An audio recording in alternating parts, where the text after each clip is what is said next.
Welcome back. I hope you had a good half term.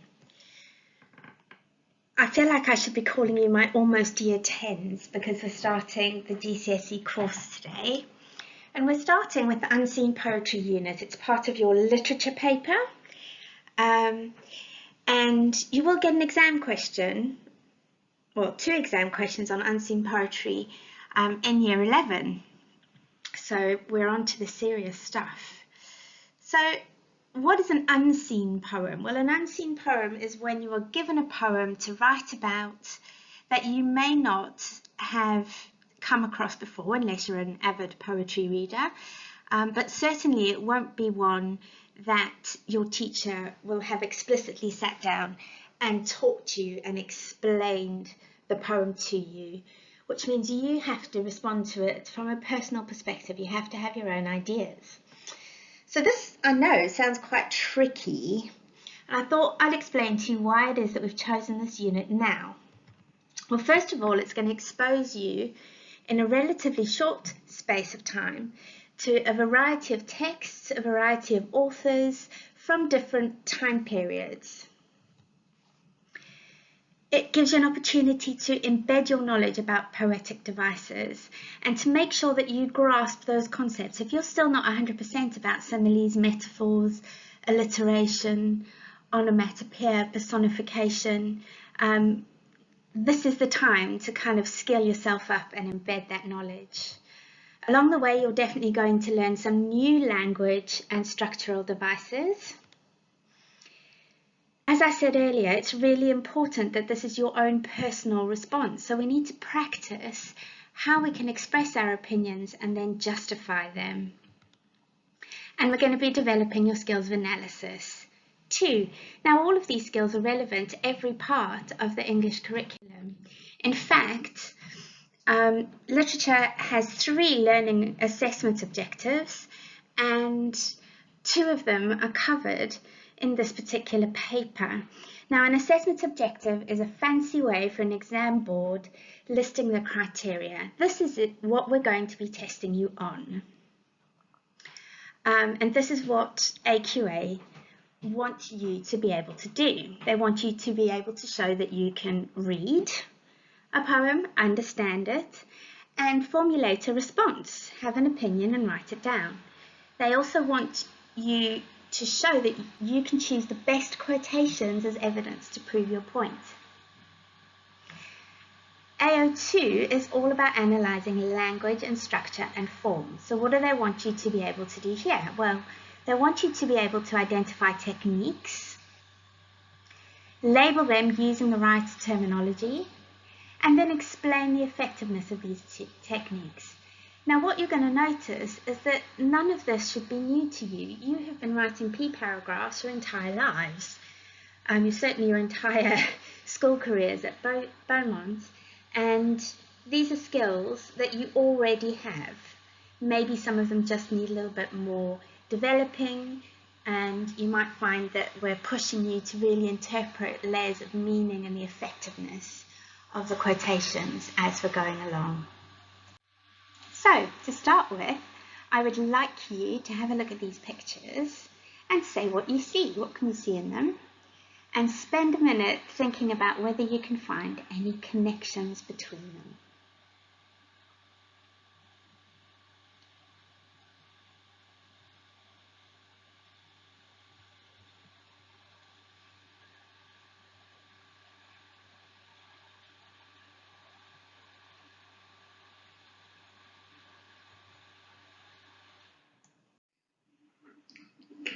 I'm going to reveal the poem to you line by line, so you don't get to see the whole thing at once.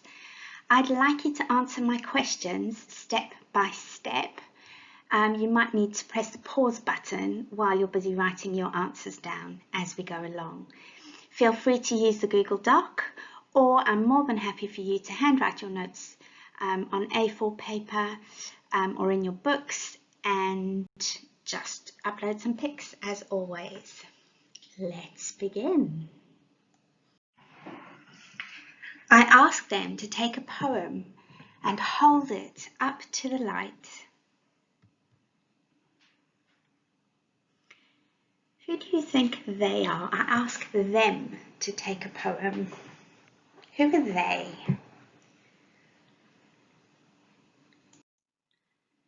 I ask them to take a poem and hold it up to the light, like a colour slide. Why do this? Why might you hold a slide up to the light? Or press an ear against its hive? Why compare a poem to a hive, to a beehive?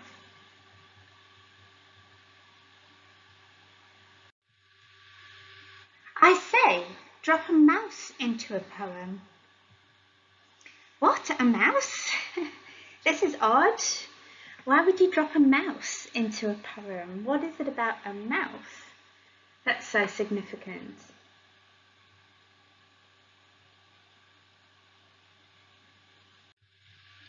I say, drop a mouse into a poem and watch him probe his way out.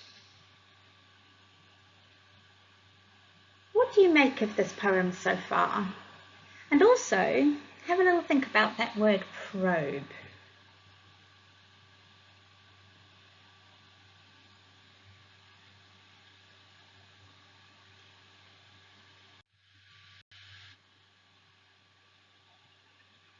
I say drop a mouse into a poem and watch him probe his way out, or walk inside the poem's room and feel the walls for a light switch. So why are we comparing a poem to a room now? And why would we want to feel for a light switch?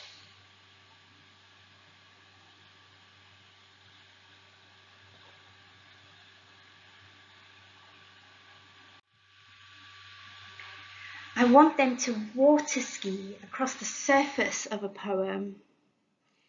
Again, who are they? And what do you think he means by water ski across a poem?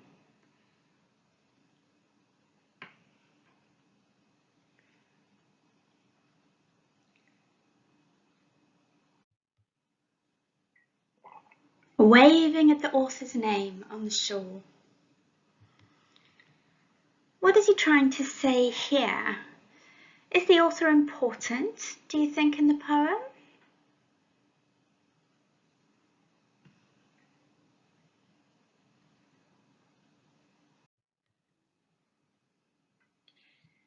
I ask them to take a poem and hold it up to the light like a colour slide, or press an ear against its hive.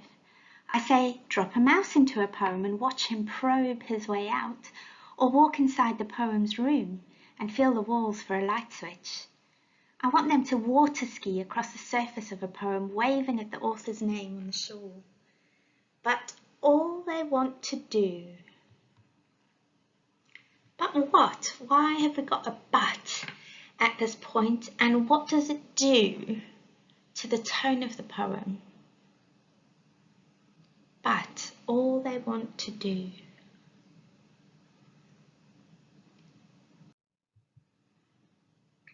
But all they want to do is tie the poem to a chair with a rope. Why do they want to do that?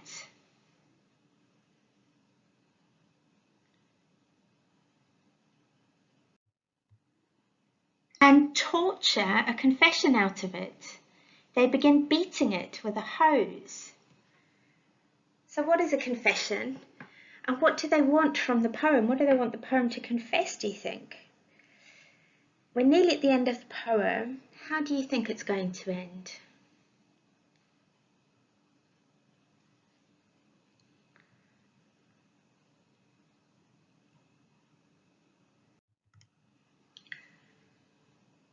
They begin beating it with a hose to find out what it really means.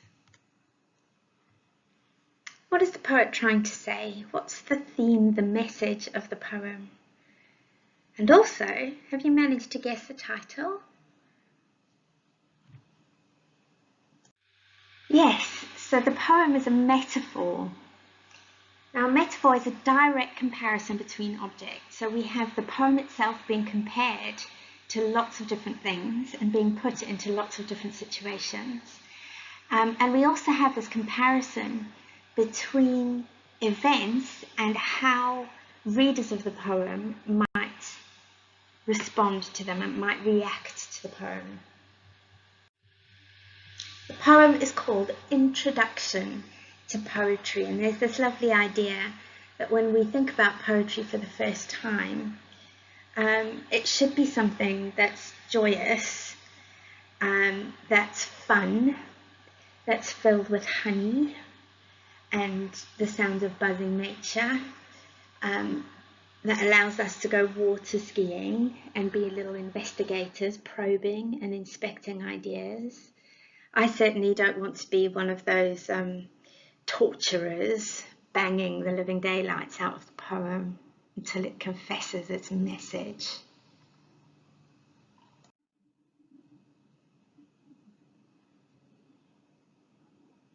And I love that last line, what a relief.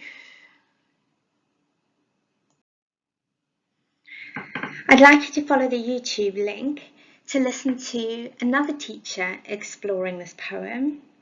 While you're listening, add some ideas to your notes, and once you're done, have a think about which were the ideas that you thought the teacher had that were the best ideas, that you thought, oh, that's original, that's interesting, I'm going to jot that down, and then explain why you liked some of these ideas and interpretations.